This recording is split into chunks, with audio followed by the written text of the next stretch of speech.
The intersection of endurance sport, health, fitness, and life. Challenging conventional ideas and empowering people with the science of self-propelled motion. This is the Endurance Experience Podcast, hosted by Tony Rich. My guest on this podcast is Professor M Jones. He's a Professor of Applied Physiology in the Department of Sport and Health Sciences at the University of Exeter.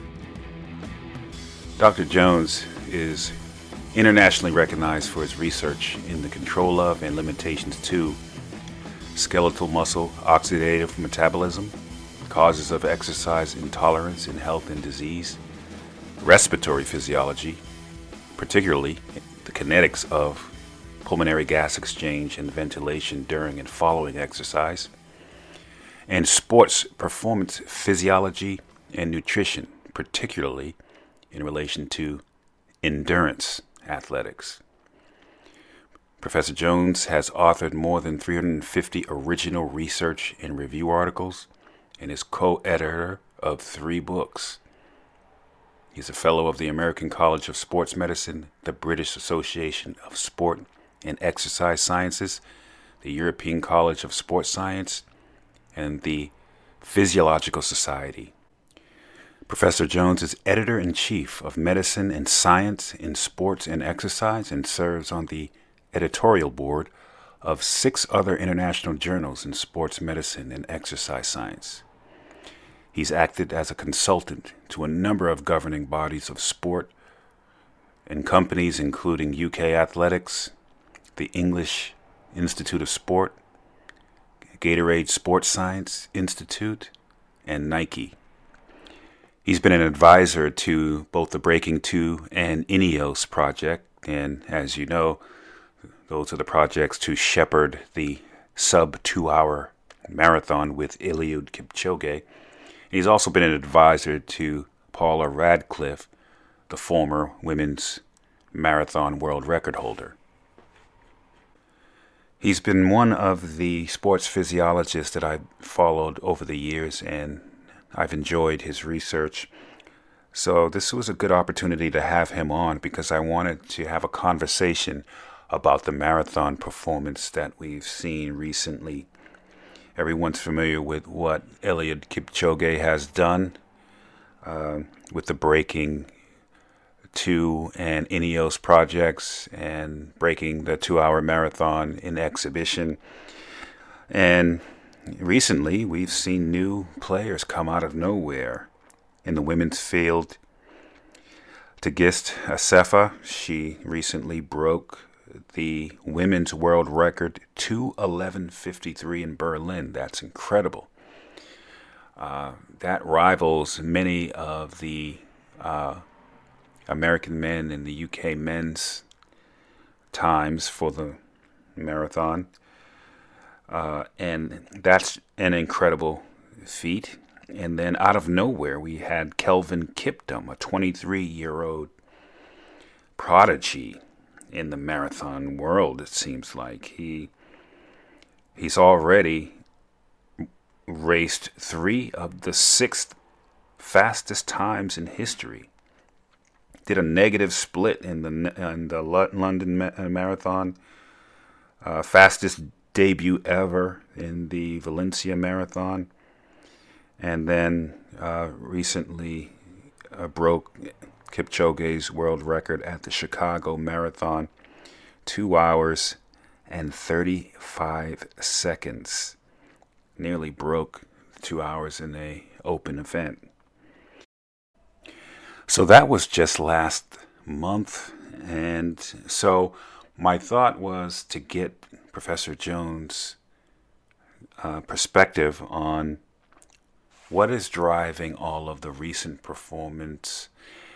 And particularly, I wanted to ask him about the so-called super shoes, these new carbon plate shoes that everyone is convinced is, not everyone, but there are some people that are convinced that it's a contributor to marathon performance. And so I wanted to particularly talk to Professor Jones about that and whether or not there's significant evidence to suggest that they are either a dominant contributor or a contributor generally towards the recent rise in the performance numbers.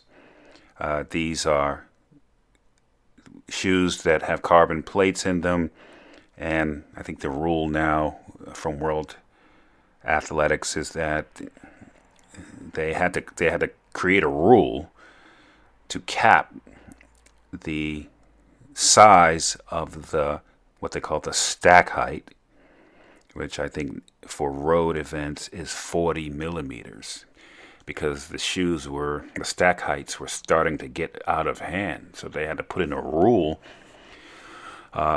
just to cap off the stack height. So we talk about that and whether or not there's evidence, and Professor Jones gives his perspective on the evidence that the shoes are contributing to the performance. And for the amateurs that listen to the podcast, Professor Jones and I have a conversation about marathon training strategy. And given that the Boston Marathon is getting harder and harder to get into, I think you had to beat your qualifying time by 5 minutes and 30 seconds this past registration period. So it's getting harder to get into. And so I wanted to get some questions into Professor Jones about training strategy for the amateurs who desire to get faster. And I particularly asked Professor Jones to comment on the popularized idea that volume is king, meaning you increase your weekly marathon training volume as much as you can in order to try to enhance your race day performance. That's a popular strategy. So I asked Professor Jones to comment on the popularized strategy that volume is king, and if he doesn't think volume is king, what does he recommend? And you'll find that he has an interesting response. I get Professor Jones's perspective on aging marathon runners and whether or not marathon runners should alter their training strategy as they get older if they wish to remain competitive. And I found this interesting, being an aging marathon runner myself. And Professor Jones was a stellar runner in his early days, but now continues to run and try to remain competitive. And so his perspective was very valuable here. And so I highly recommend listening to that exchange for all of the marathon runners that are racking up your race count and getting up there in age. And then finally, we talk about some nutrition science, and I get his thoughts on an evidence-based nutrition protocol throughout the training life cycle. And then we also touch on pre-race and race nutrition. Very interesting conversation. I highly recommend listening. And that's it. So without further delay, I give you exercise and sports physiologist, Professor Andrew Jones.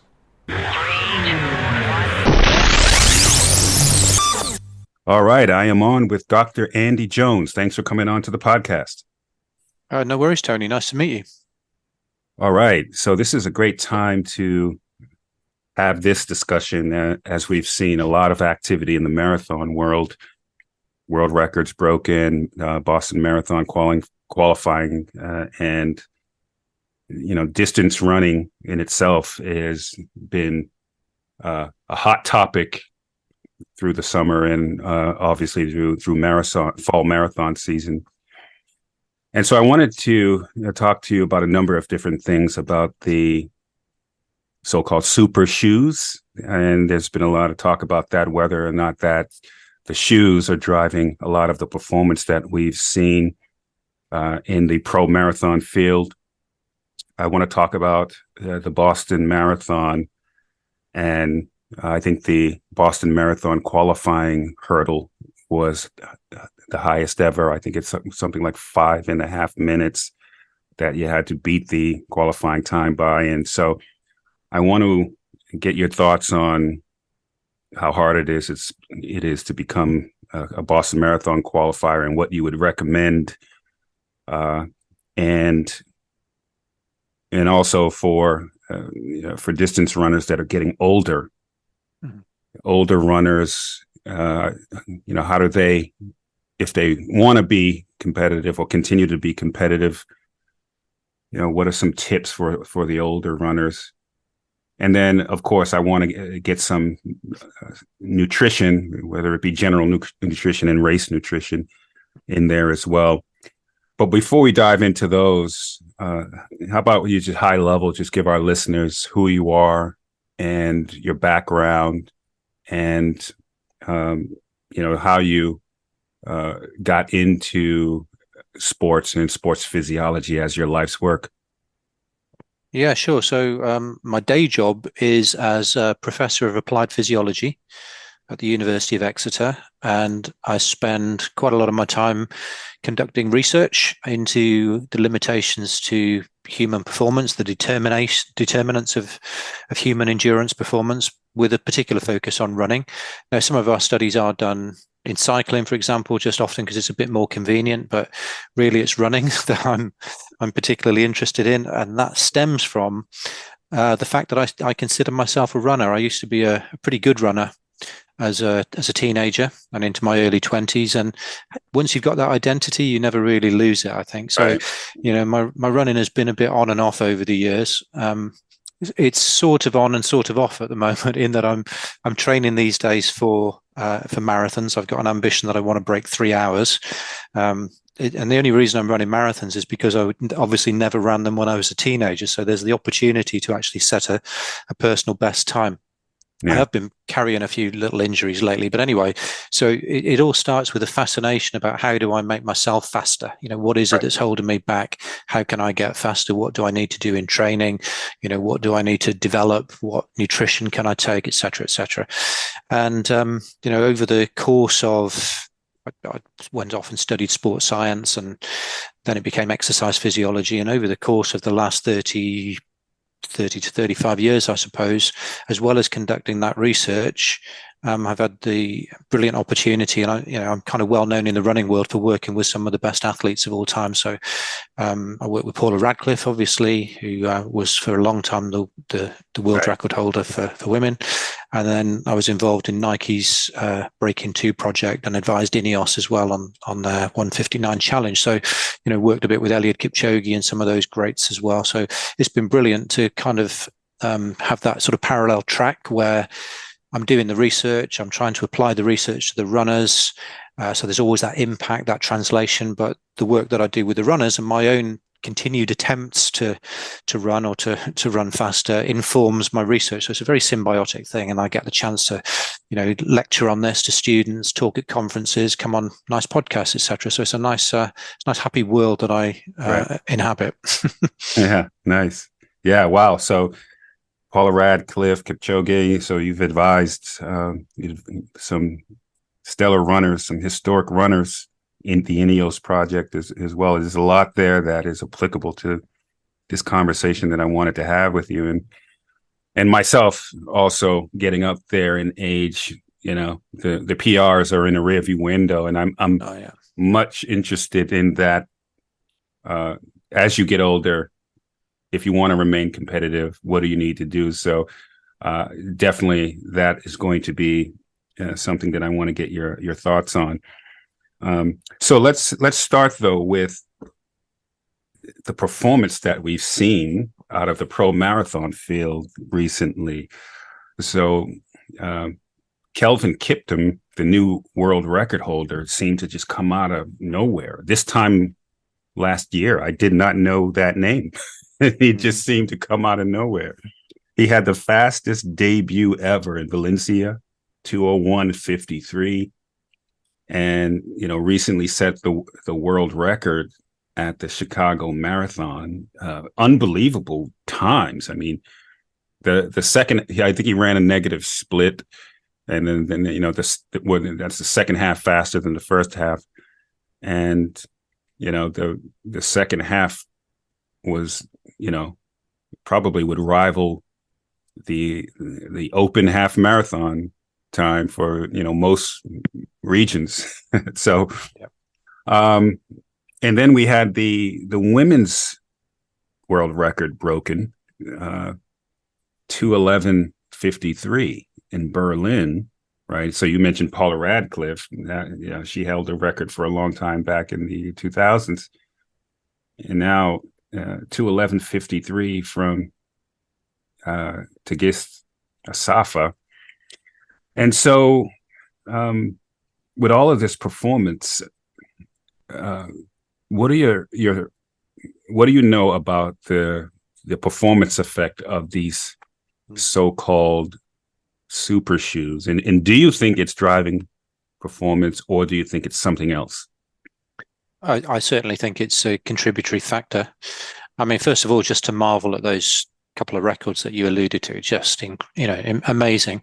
I guess I wasn't surprised that Kiptum ran a world record, because his second race, the one that you didn't mention, because he's done 3, was in London, and he set the course record in London. Now Kipchoge has won that race 5 times, so for him, on his second ever marathon, to run faster than Kipchoge ever has, after 5 attempts on that course, suggested that he was going to do something. To be honest, I didn't expect it would be in Chicago, because it's not notoriously a very fast course. I mean, world records have been set there in the past, but not for a while.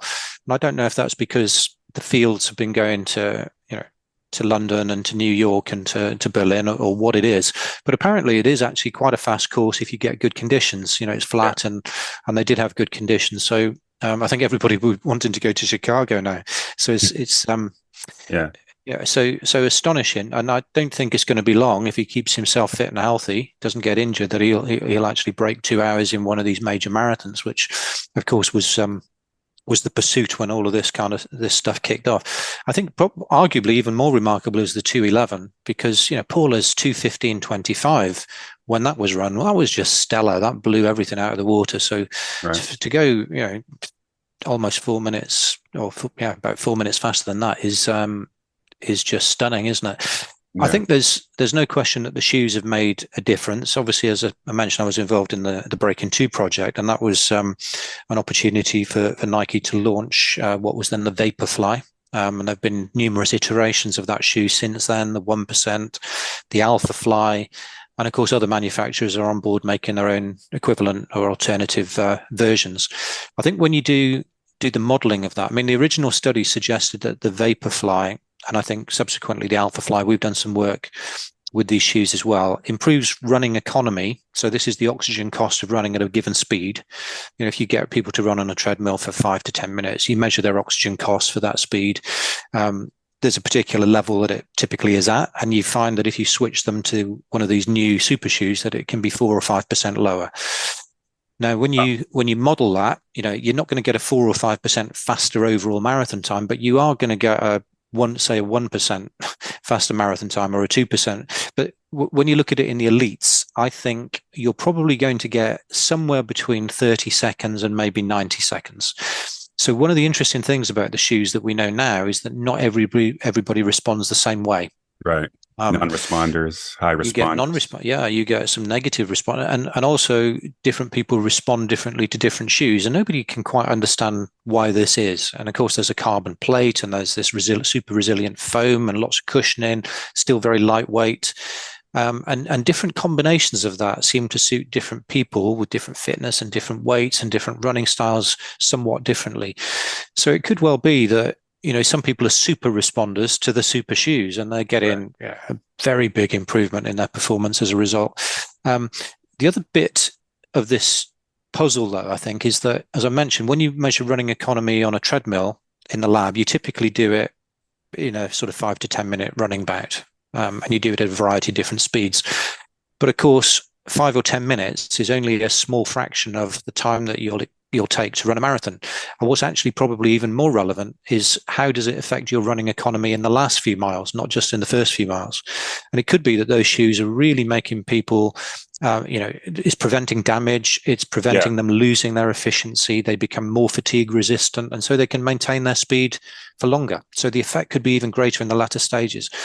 And then the other element to this is that it isn't just about the acute effects on race day, which is what I've been talking about so far.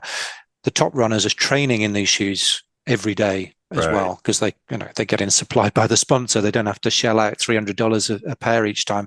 And I think what they're finding is that they just recover so much better. And as a consequence, they're either running more miles or they're running those miles faster. So they're probably getting to the start line in better shape as well. So it's a combination. Now, all of that is to do with the shoe. I still think it isn't just about the shoe. I think essentially the world was inspired by Breaking Two and Kipchoge. And this "no human is limited," phrase that he uses so often. I mean, my job is to find a limit. Clearly, everybody has some limitation somewhere, right? But I think what he demonstrated is that everybody can do a bit better than they first realize. And all of these other athletes have been chasing him, and he's just put things into clear blue water, and they're filling in the gaps now, and will eventually surpass his achievements. And it's in the same way that Roger Bannister did with the 4-minute mile back in the day, which everybody initially thought was impossible. And if you broke 4 minutes, you'd die. And then the minute he did it, within a few months, it just became kind of run of the mill. Lots of people were doing it, so it just changes the mindset. Now, I kind of feel a bit weird talking about psychology as a physiologist, but actually sometimes you just set the barrier. I think it's in human nature. If the world record is, say, 2:03:01, then people aspire to run 2:02:59 because they just don't believe that they're physically capable of taking minutes off a record. Right. I think Kipchoge changed the mindset, and other people have followed suit on that. Yeah, that's interesting. Well, I remember I had with the Mayo Clinic, Michael Joyner. He wrote back in the 90s. I think he modeled back in the 90s a paper that the sub 2-hour marathon is within reach or something to that effect. But that was back in the 90s, and I think oxygen cost was part of that. Oxygen cost, running economy. I think there was one other factor. Yeah, VO2 max and what he called fractional utilization. So it's the percentage of your VO2 max that you can sustain for long periods. Yeah, those three things. And they do work really well, So when we were selecting the athletes for Breaking Two, one of the things we used was the Joyner model. We measured those variables, we put it into the equation, and you can predict what they're theoretically capable of. It tends actually to... it can overestimate what they can do, and that's partly because what the original model doesn't account for is this drift in oxygen cost over time, this fatigue that people will experience. So I've actually recently modified the Joyner model to include something called resilience, which is all about, resiliency, to what extent do these factors actually change with time. And people like Kipchoge, I'd let you into it's not really a secret, but he was obviously one of the best athletes that we tested, and we selected him as one of the guys that we thought could potentially break two. But his physiological variables weren't, a million times better than everybody else. He was up there, but he wasn't. His physiology didn't explain quite, how much better he was than everybody else. And so there was some other factor. And actually, when you watch him finish some of these races, particularly the 159 challenge, he looks like he hasn't even run. When you see him sprinting across that finish line, and it was the same with Kiptum, actually, in Chicago. Those guys seem to be super resilient. Yeah. And I think that's a physiological trait, and I think it may be supported by the super shoe, as well as I've already suggested. But there's another dimension to those really top athletes. Paula Radcliffe was another one who was running negative splits back in the day as well. There aren't many people who are capable of running close to, their personal best for the half marathon and then getting quicker. Yeah. I mean, negative splits, I think maybe I've done it once. It's incredibly hard to do, but it's characteristic of these athletes. It's to hold back in the first half and then go in the second half. And it's incredible when it happens. I mean, so you're saying that there's a oxygen cost effect with the shoes, but there's also a recovery element that is the contributing factors here. Yeah, I think two things. First of all, there's an effect on oxygen cost all the way through, which can be really quite big in some individuals wearing the right shoe. I think it's preventing, because when we're talking about oxygen cost of running, the oxygen cost of running in the first miles of a marathon are very different to what you experience at the end. As you fatigue and your biomechanics changes, and the type of fuel that you're utilizing, you shift a bit from carbohydrate towards fat. That costs a bit more oxygen. So you find that your oxygen cost, your VO2 is rising a little bit, gradually with time. Your VO2 max isn't going up. If anything, that's coming down. So, you're getting closer and closer to the limit, and there'll come a point where you simply cannot sustain that and you slow down. So I think the shoe is also reducing the extent to which oxygen cost is drifting in the latter stages of a marathon. But also it's about the fact that they can recover more rapidly from hard training sessions. In the past, you run sometimes they go up to 25 miles in training over tough terrain, and they don't hang about. They do like tempo runs. They do progressive runs where they get faster over 20 or 25 miles. And clearly most people are going to be fatigued from that, and it's going to take a little bit of recovery. They're going to have an easy day, go slow, but actually, anecdotally, what the athletes are reporting is that they're not finding it as fatiguing as they once did. They bounce back. So there's a resilience in training, so that the next day they can get up and they can train twice, and the speed isn't impacted to the extent that it was in the past. So they're able to do more miles at higher speeds, and maybe that's just another stimulus to their training. So as I say, the shoe is operating in a number of different ways. Yeah, interesting. I mean, I've held off from getting any of them myself, just because my thought as a runner and as a coach is that athletes always love to throw money at their problems. They want to go out and just, whether it's the triathlon bikes with the fancy wheels and the carbon frames. And so I've always pushed back on, look, worry about your training. Don't worry about throwing $250 on some shoes.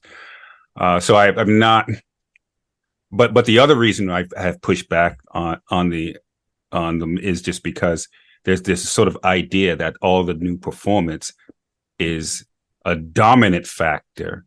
The shoes are a dominant factor in all of the new performance. And I don't know. I just think these athletes are just incredible athletes. Yeah, absolutely. And I wouldn't want to detract from their talent and their training. Putting on the shoe in and of itself is not going to be enough. Right. You've still got to run all the miles. You've still got to do all the training in the shoe. Yeah. And I wasn't meaning to, I was talking about the super elite who can train in the shoe all the time.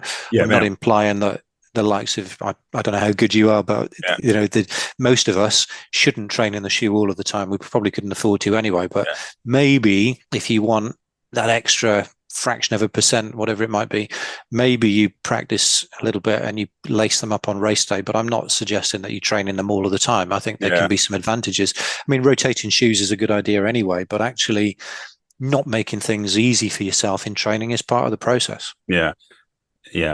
I doubt I'd be a high responder, but I will see. I'll give it a shot. But I also think money is a powerful motivator too. I mean, I remember it was back in 2003, a guy by the name of Jeffrey Mutai. You probably remember Jeffrey Mutai. He set the record on the Boston Marathon course. This was 2000. Oh, so this was 2011. Sorry, 2011. He set the record on the Boston Marathon course, 2:03:02. Jeffrey Mutai, but they didn't give him the record because it's a net downhill. That was 2011. So this was before all of those carbon plates. But so I think some of it is the psychology in, that was when we started to see people go south of 2:04. Jeffrey Mutai and folks, a couple other folks. And I think the money, I mean, these athletes now are 400,000, a couple of 100,000 if you win. And I think the money has been a powerful motivator for these athletes, perhaps. Kelvin Kiptum is 23, right? So they're getting into it earlier because of the money. So maybe it's just a combined effect. Maybe it's just multifactorial, right? Yeah, you raised some really good points there. Absolutely. For the I don't know if you've been to Kenya and Ethiopia, but it's a major motivator. You know, some of those areas are really quite poverty stricken, and it's part of the culture to run, and they see these people go away and they become local heroes, national heroes. They come back with a ton of money. They build hotels and hospitals and all sorts of stuff, and they live the dream, and that does become something that's inspiring. That fame and fortune element. So you can't take that away. And I do think more talented athletes are probably getting involved. More of them are being identified by agents and sponsors. So there's more of them and they're being, you know, they've got Elliot and others as role models. I think on the women's side, there's a bit of a lag there compared to the men's side. So probably the women's record was ready for revision more than the men's, because that was relatively weak. And now you've got supremely talented people coming into the sport. And the other thing, you know, that age thing is important as well. Of course, the conventional wisdom was that you'll have a very short marathon career if you go to it too early. You know, you start your life on the track, and then if that goes quite well, you gradually move up the distances, then you might tentatively try the road, and you're going to be in your late 20s, early 30s before you turn to the marathon. And maybe that we know that physiologically things change as you get a bit older. Your VO2 max is going to be a bit lower when you're 30 compared to when it was when you were 20. We think you can compensate for that by improving your running economy and your lactate threshold a bit, but I don't know we just don't know. We haven't done the studies, but if you train if you were an out and out marathon runner from the get go, and you train for the marathon from an early age, maybe you can do better. We'll never know with Kiptum. Would he have been better advised to wait a bit longer, race shorter distances? I mean, it's hard to argue that when he's run 2:00:35, and he's not. Why wait? Because he's not going to get the same fortune running on the track. Because he's probably not going to be. It's that bit more competitive, and there's a heck of a lot of money available for winning Boston and London and Berlin and others, isn't there? Exactly, and I think that's one of the motivators. I mean, everybody has those shoes. The Americans have those shoes. They have them in the UK, and there's also the genetics of the Eastern African runners, which is a whole nother topic. We could even have a whole podcast on whether or not there's empirical evidence behind that. I think that's probably a factor, right? I mean, everybody else has the shoes. For sure. It's enhancing. I think, if you talk about the elites, I think their performance has got a bit better in part as a consequence of the shoe. I don't think you can deny the technology. And maybe further down the field, everybody's got a little bit quicker as well. But it's hard to separate the shoe from everything else. The other thing about the East Africans that's really striking when you meet them or you measure them is how small they are. It's really difficult for Americans or Europeans to be, 57 kilos, which some of these guys are. So that offers an advantage in terms of heat dissipation, for example. The anatomy is a bit different. They have long shanks, long Achilles tendons, so that's likely to be advantageous for fatigue resistance and economy, etc. So there's much more to it than just the shoe. Yeah, absolutely. All right, let's go to the before that. What do you think about Kipchoge? After the world record, he didn't make a big statement, but do you think he's going to try to he's the older statesman now? What do you think he's going to do to respond? Well, I think he'll try and be. He was, of course, very generous, wasn't he, in his praise for Kelvin Kiptum, and he was right in saying that this was always going to happen. I led the way. They partly did it because I showed them the road.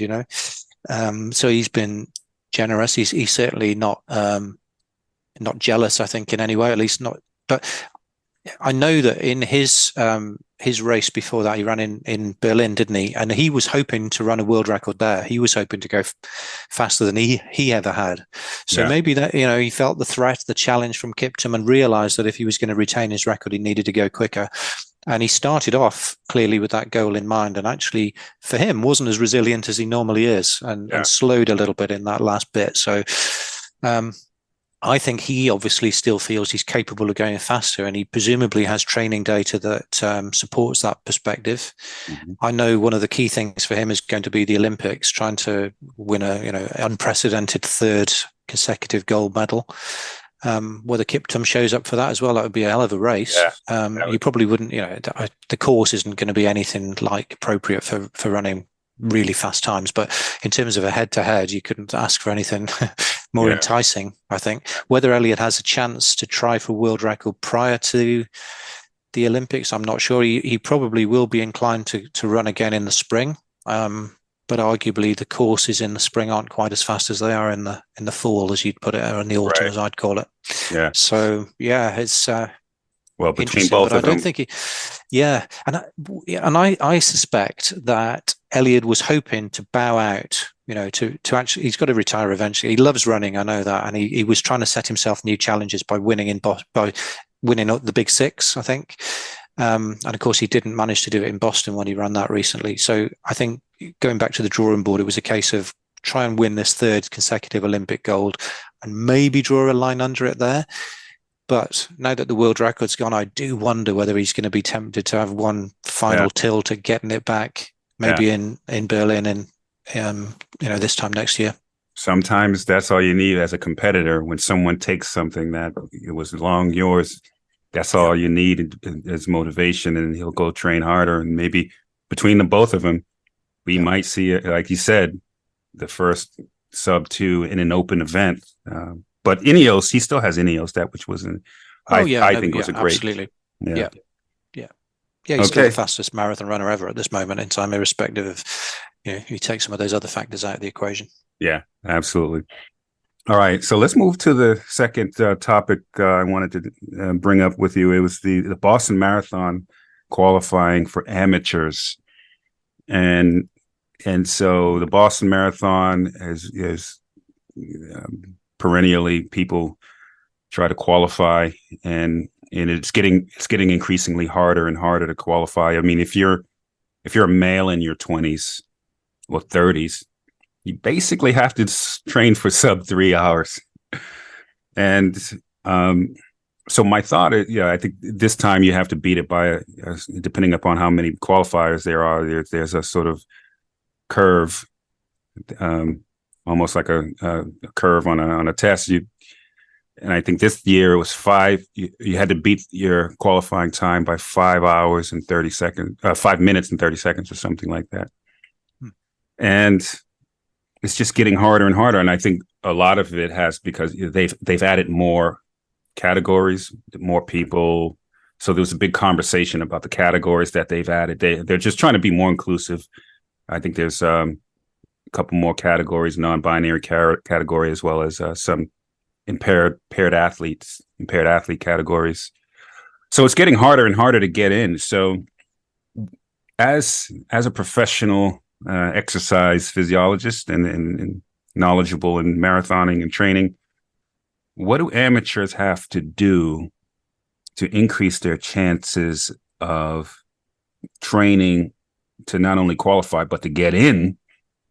And comment, if you can, about the volume is king idea, that the more volume you do, you better, versus more shorter and anaerobic threshold work, or combination of both. What are your thoughts there? Yeah, well, first of all, it is getting more difficult. I presume Boston is limited because of just the size of the city, right? Is that the problem? The size of the city, yeah.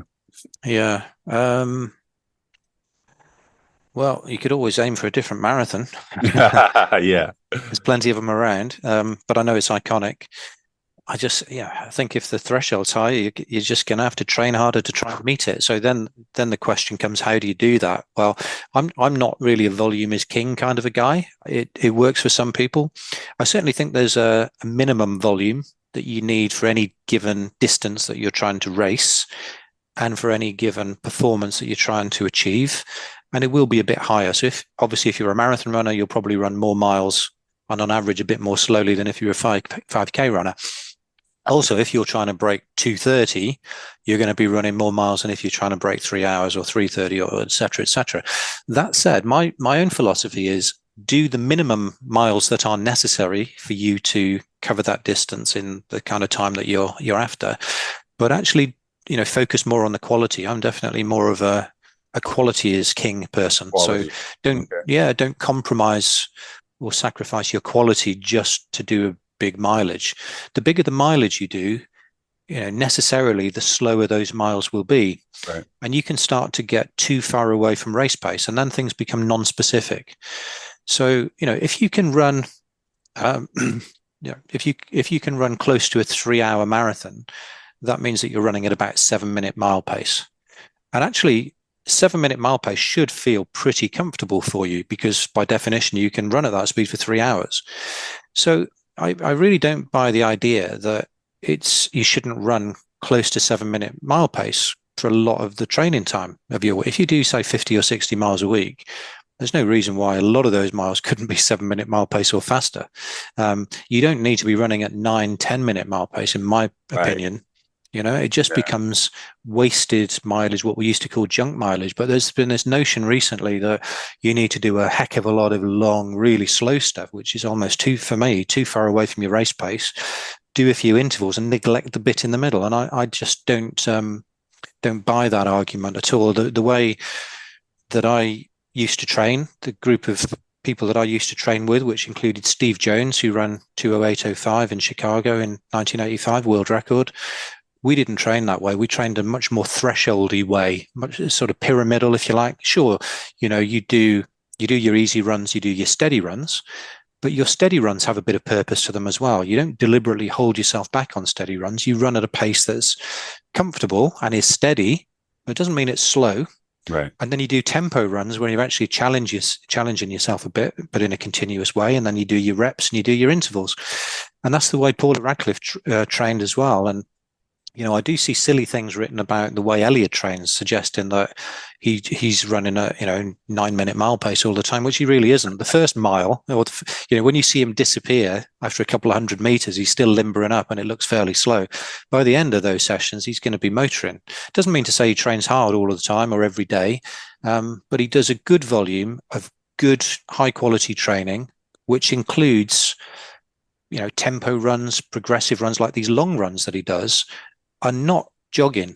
He ends up finishing at close to marathon race pace, despite the fact that it's at high altitude and it's on tricky conditions and he's in full training kit.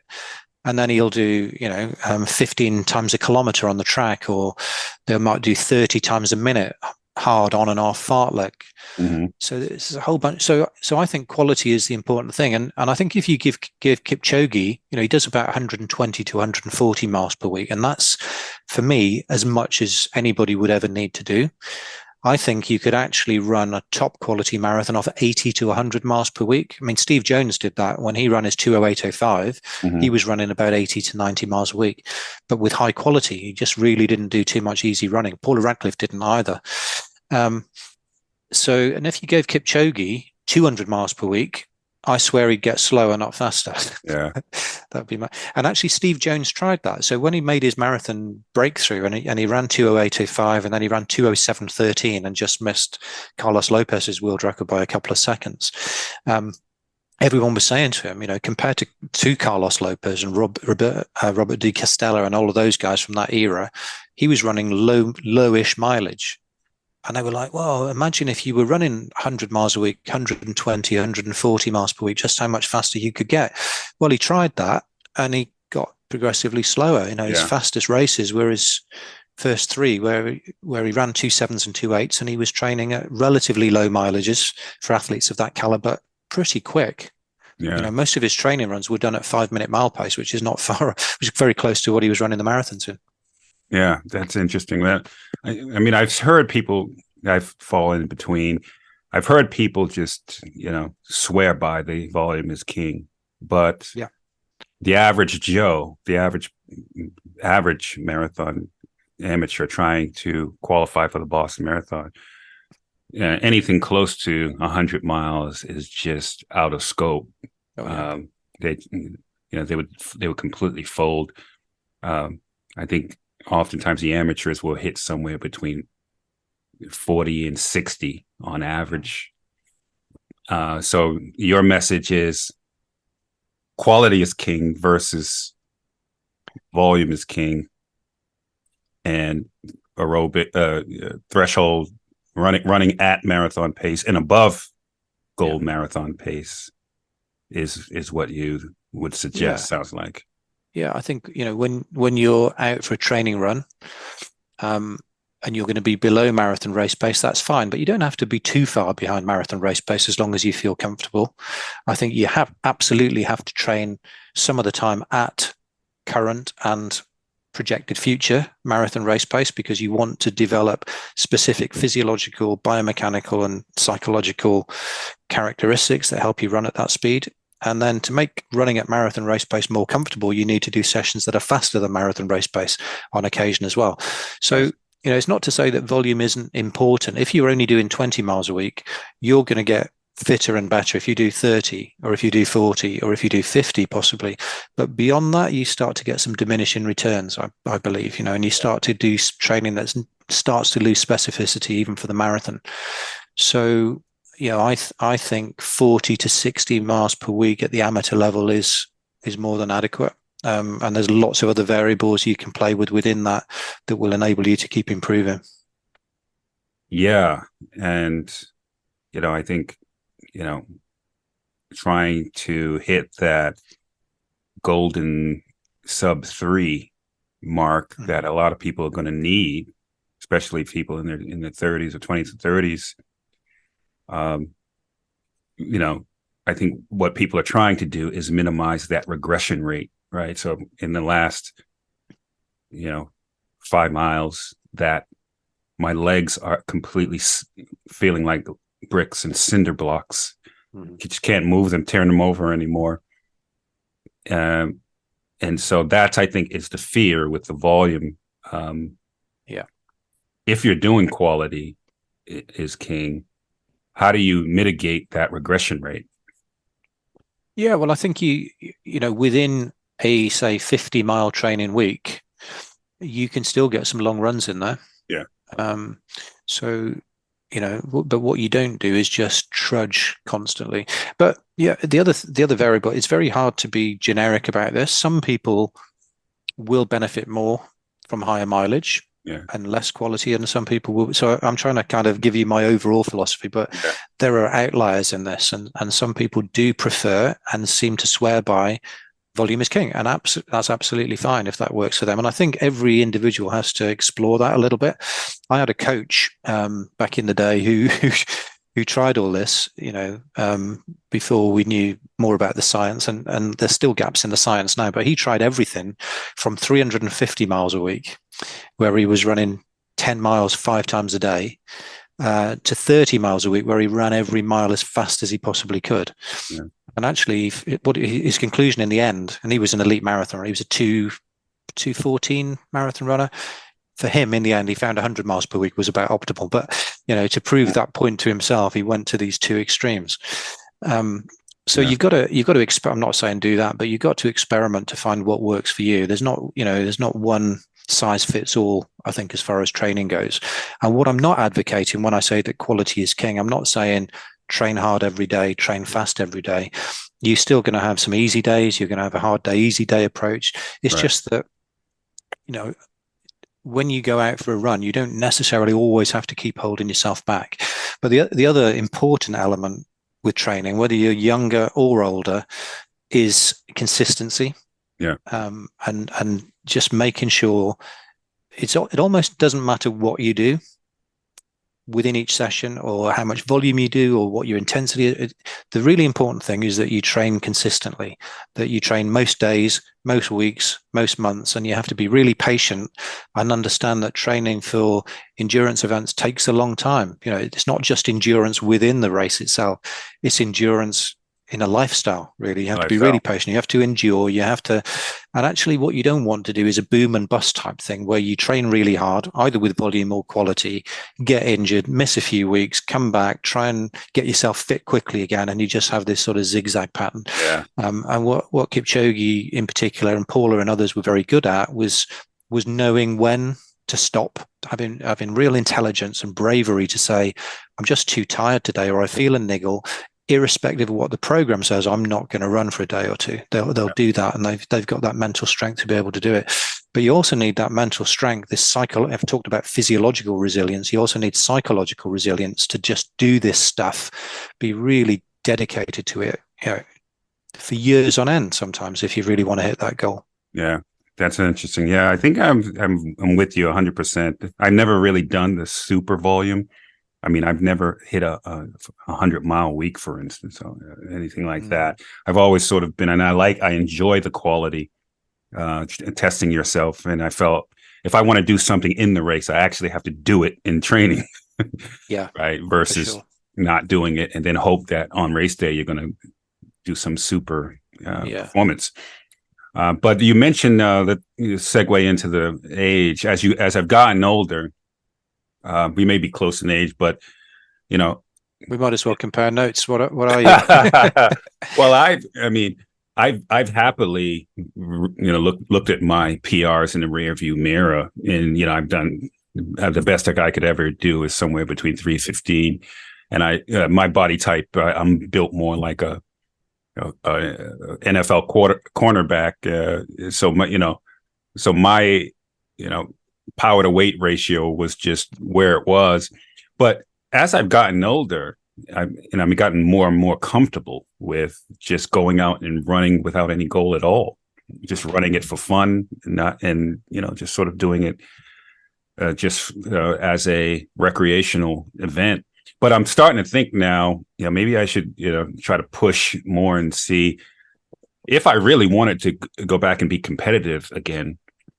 How would I do that? And what's your, let me get your advice as you, in your own life. And if you were to advise a master's athlete who wants to be competitive, would you have them do anything different? Well, I would first of all say, do as I say, not as I do, because I'm the worst possible example. I don't follow my own sensible advice sometimes. My wife's got into marathon running just in the last few years, and we're both in our early 50s now, and she keeps getting better, and she doesn't pick up any injuries. But I'm really careful in monitoring, prescribing the training. And with my own training, I just get a bit too ambitious. I get too ambitious in the planning of the training. I get too ambitious in the execution of the training as well. And I have been exactly one of those boom and bust guys I've just mentioned, where I just think when you're a bit older, and actually probably particularly if you've run a lot in the past, which I have, over many years. I did a lot in my teens, like I've mentioned, and I've had most injuries you can ever get. And I think you're just left with those scars. I think you actually are more likely to get injuries in later life if you've been running for a long period, even if you've been running intermittently. So I seem to be particularly prone to picking up all sorts of little niggles and stuff. And I just get a bit excited because I've got that kind of muscle memory or that kind of psychological template, which is this is how I used to train. This is how it should feel. And, you're looking out through the same eyes, aren't you? And you just I can start to get a little bit too excited. Like, this is brilliant. I'm starting to gain fitness, and I just have this tendency to push it a little bit. And then I end up breaking down, and then it takes a while to recover. So I think the best advice is to be really patient and not push things, and look for that consistency, and make sure you warm up properly. It takes me an awful lot longer to warm up now. I used to be able to go out the door and I'd be immediately running sub 6 minute miles, and now my first mile is, probably 9 minutes a mile. The second one might be 8. And if I'm a bit fitter, then I'll start to run at, but I used to warm up at, speeds that are faster than I can race at these days, and it's really it's really kind of sad. There is an effect with age. You mentioned VO2 max being something that might decline, but I think there's also a psychological effect when you rack up a race count over the years and decades.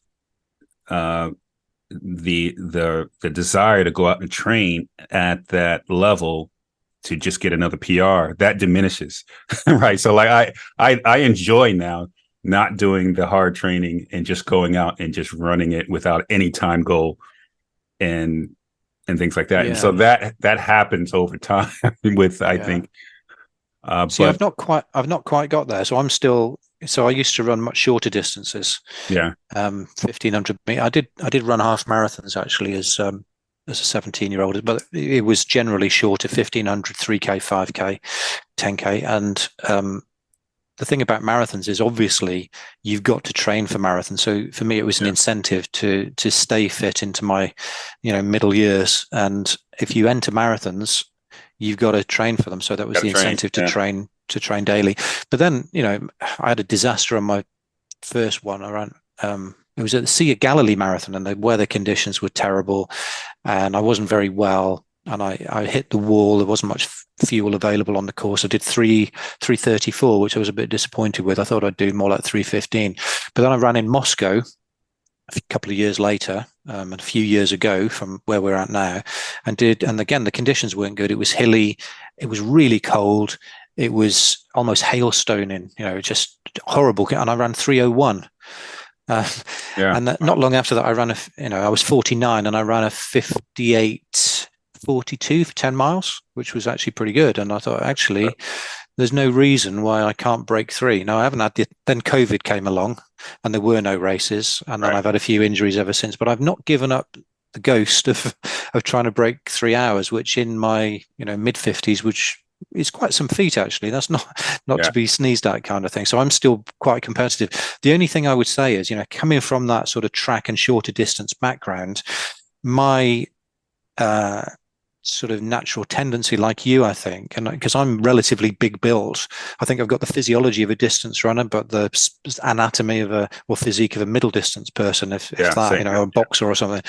And I'm used to sort of pushing hard, being competitive, being alert to other competitors, breathing hard, work, all of that stuff. And it's a bit alien to me with marathons because you've really got to have the opposite approach. You have to switch off. You have to kind of enjoy things, which I'm not quite, so used to. And it's actually battling the boredom for quite a long period and keeping your mind focused, not letting those little demons say to you, what the heck are you doing? This is a ridiculous idea. It's boring. Why did you sign up for this? And just managing your emotions and your psychology during a marathon is, for me, one of the biggest challenges. Yeah, I've gotten that as well. I can relate for sure. So that's some good advice for all of the aging marathoners that want to continue to try to be competitive as long as possible. Let's finish up. I've taken a lot of your time. Let's finish up with just some nutrition. And do you recommend a general nutrition protocol, whether it be daily nutrition throughout the training cycle, but then also, if you can, comment on the 2-3 day window before the marathon and during the marathon?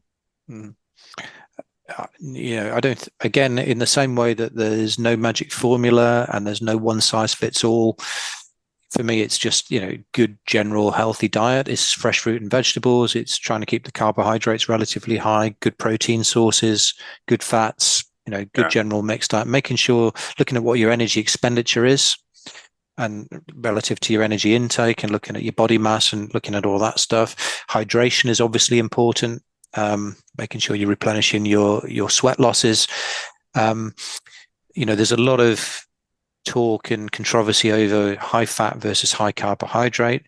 I do think that there's some evidence that if you train in a glycogen depleted condition, which you inevitably will if you're a runner, if you're doing hard sessions and long runs, there are going to be days when you start a run or finish a run and your glycogen levels are low and you're fatigued.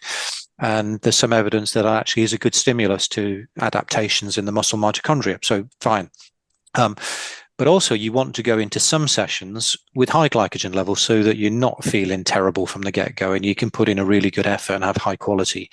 So just being aware of your glycogen levels, your periodization on a weekly basis of the training that you're doing. And you can burn glycogen with long, slow runs or with short, fast runs.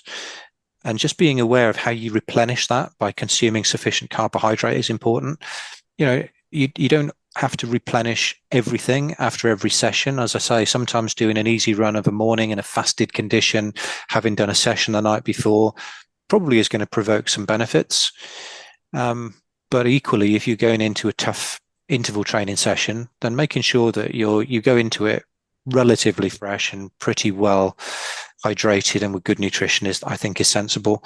And then when it comes to the last few days before a big race, it's something similar. I think if you maintain a reasonably high carbohydrate focused diet and your training is tapered away, you should find that the muscle glycogen levels start to stack up. And you'll feel a little bit heavier on race day, and you feel maybe a little lethargic in that first mile, but it'll stand you in very good stead as the race goes on. Yeah. And taking advantage of drinks and carbohydrate solutions and gels and such like during the race itself is important, because if you're going to bonk or hit the wall, as we call it over here, after 20 miles, it's going to be because you've run out of glycogen. So doing your best to train such that your glycogen stores are at a high level, using nutrition strategically such that you start the race with high glycogen levels, and taking every opportunity you can to take, glucose on board such that you don't drain such that your muscles are using the glucose that you're putting into your body while you're running. So you're maintaining a high blood glucose level, and that's feeding the muscle. That's important too. Is the products that are out there, in your view, effectively the same, using all the same simple carbohydrate sources, fructose, glucose, right? Are they effectively the same in your opinion? They're more or less the same. I think a lot of it, there are some good products out there, and again, it's a case of just try a few, see what you like.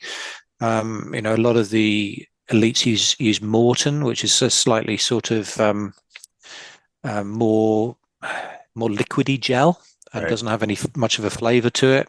What we are finding now is that if you use a mix of different glucose and fructose, galactose, and so on, you can take more carbohydrate on board per hour than we originally thought possible, and that can be beneficial. But you have to train the gut for that. It's not something you should try on race day, but you could actually get up to 120 grams per hour of carbohydrate in that form.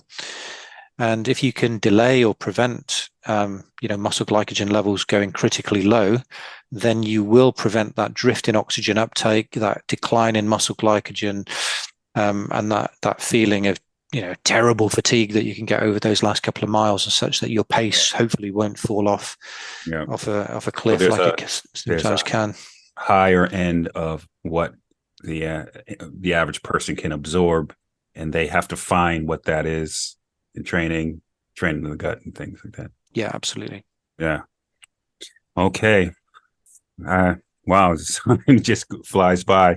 Yeah. So, any other final thoughts on on training, or what do you think we're going to see from the elites, or any other recommendations for athletes on training?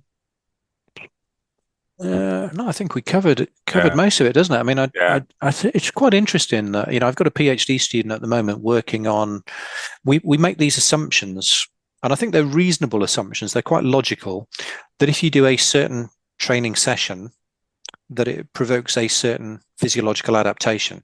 Mm-hmm. But there's probably an awful lot of crossover.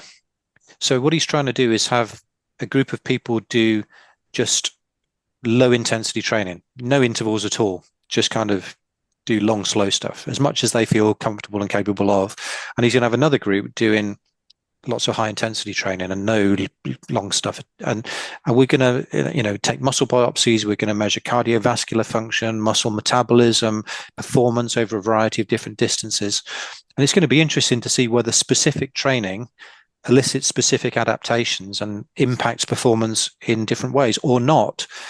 Maybe it doesn't matter what the heck you do. You get essentially the same adaptations and more or less the same performance improvement. Right. So, I would just finish by saying there's a lot that we don't know about training, and just doing what you enjoy, doing it consistently, mixing things up, keeping it interesting, doing long and slow, doing hard and fast, doing bits in between, just kind of keeps it interesting, keeps the body adapting, keeps us fresh, keeps us moving forward. And keeps us being able to do this sport for as long as possible. I'll be looking for that research. Where could people find you out on social media? I'm on X as @AndyBeetroot. We didn't get to talk about beetroot. Maybe we can do that another time. But dietary nitrate has been one of my other topics on the world of nutrition. And I am on Instagram, but I think that's Andrew.Jones7370. I don't do so much on social media as I used to. I'm waiting for whatever's new to come through, because I think what's there at the moment is not serving all of our purposes all too well. Agreed, 100%. All right. Thanks again for coming on. My pleasure. Enjoyed it. Thanks again to Professor Andrew Jones, another scientist that I could just sit and talk to for hours. Again, the time just flew right by. And so I would recommend going to follow him on X or Twitter, the formerly known Twitter. I guess that's what we're calling it now, X. He's on X as Andy Beetroot, and you'll find the link in the show notes. And that was just a great conversation. So on the marathon performances and the super shoes, I think you could sort of sense my skepticism of the shoes. But I do absolutely accept that high responders and super responders in the pro field, maybe the training effect, the recovery effect, the overall effect gives them a minute to 90 seconds tops. And the thing that people need to take away with these super shoes, like I said on the podcast, I've always coached athletes to think that the most important piece of equipment is your body. And as I mentioned, athletes always want to throw money at the problems. If it's not some product or some super bikes with the carbon frames and the super wheels, and now it's the super shoes, I guess. But before you go into your pocket and dish out that $250 to $300 for shoes, which would have to be every several months or so if you trained in these consistently, how much performance do you think that was going to give you as an amateur athlete if it's only given the best runners on the planet a minute to 90 seconds? Do you think you're going to even respond half as well as them? So don't worry about the so-called super shoes. Worry about your training. It's cheaper. As it relates to the professional marathon performances, as you heard Professor Jones say, that sure, the shoes and the new shoe technology is contributing to performance, sure. But these are some stellar athletes that are motivated to achieve new performances. Money is a powerful motivator, and so the effect is, in all likelihood, multifactorial. And I think pretty soon all of this is likely to culminate to the world record being broken again, and perhaps even a sub 2-hour marathon in an open event, a non-exhibition event. In sport, we've always seen new technologies and innovations that have increased or refactored some of the performances. In triathlon, it was the bikes. In my earlier podcast with Mark Allen, if you go back to that podcast, he talks about some of the early bikes that they used to ride on in the early days of the Ironman race. Compared to the bikes and the carbon frames that we have now, those bikes are a dinosaur, right? And so in swimming, there's the new swimsuits. So there's always technology that might contribute to sport performance. And so we shouldn't discount the incredible achievements of the athlete just because there's technological innovations, and that's my position on that. As I mentioned on the podcast, in 2011, Kenyan runner by the name of Jeffrey Mutai came in and set the record on the Boston Marathon course, a 2:03:02. That record still holds to this day. That would have been a world record if the Boston Marathon course wasn't a net downhill. They didn't give him the record at the time, but my point was that this was long before those shoes. And that is when we started to see the march towards runners going under 2:04. So that, I always think about that in my mind, and that proves to me that this is more than just shoes. This is the dominance of the East African runners is probably more dominated by the knowledge base and learning of their strategic and tactical running training that has been built up over time, as well as some favorable genetics, of course. And again, money is a powerful motivator. I hope that amateur athletes were able to get a lot out of this conversation with Professor Jones. Those people that are just out there trying to get faster. It's getting difficult to get into the Boston Marathon and qualify. And so one of the things that you heard was consistency, the number one contributor to performance. Whatever you do, you maintain consistency, and you find new ways to motivate yourself. Whether you're doing volume is king, or quality is king, or a combination of both, you have to find new ways to motivate yourself and challenge yourself. You can do it. Remember, whether you think you can or you can't, you're probably right.